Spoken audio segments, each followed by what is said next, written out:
गुरुपौर्णिमेच्या निमित्तानं साई नगरी सजलेली आहे। शिर्डीमध्ये मोठा उत्साह सुद्धा पाहायला मिळतोय। देशभरातले अनेक भाविक शिर्डीमध्ये दाखल झाले। ओएसिस फर्टिलिटीच्या तज्ञांनी IVF उपचार पद्धतीद्वारे 1 लाखांहून अधिक जोडप्यांना मातृत्व प्राप्तीचा आनंद दिला आहे।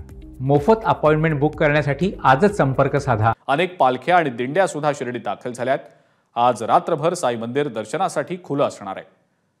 दरम्यान याचा आढावा आमचे प्रतिनिधी नितीन ओझा यांनी घेतलाय, आपण पाहूया। गुरुर ब्रह्मा गुरुर विष्णू गुरुर्देव महेश्वरा गुरुर साक्षात परब्रह्म तस्मै श्री गुरुवे नमः।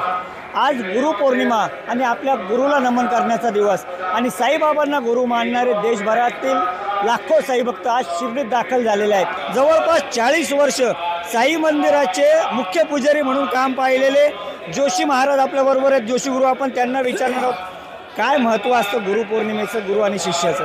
आज या गुरुपौर्णिमेला व्यास पौर्णिमा सुद्धा असं म्हणतात। सर्व शिष्यांनी आपण जे जे गुरु केलेले त्यांचं उत्तरही होण्याचा हा दिवस। या दिवशी आपण अनन्य भावानं सद्गुरूला शरण जाऊन बाबांची पूजा करावी, बाबांना वस्त्र प्रदान करावं आणि दक्षिणा प्रदान करावी।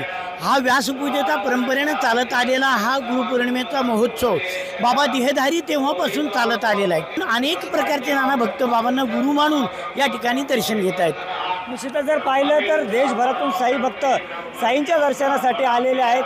आज उत्सवाचा मुख्य दिवस असून होणारी गर्दी लक्षात घेता सर्व भक्तांना दर्शन मिळावं यासाठी आज साई मंदिर रात्रभर खुलं ठेवण्याचा निर्णय घेण्यात आलेला आहे। साई मंदिर असेल, सावडी असेल, द्वारकामाई असेल, गुरुस्थान असेल, या सर्व ठिकाणी आकर्षक अशी फुलांची सजावट देखील देणगीदार भक्तांच्या माध्यमातून करण्यात आलेली आहे। नितीन ओझा, ABP माझा, शिर्डी। ABP माझा, उघडा डोळे बघा नीट।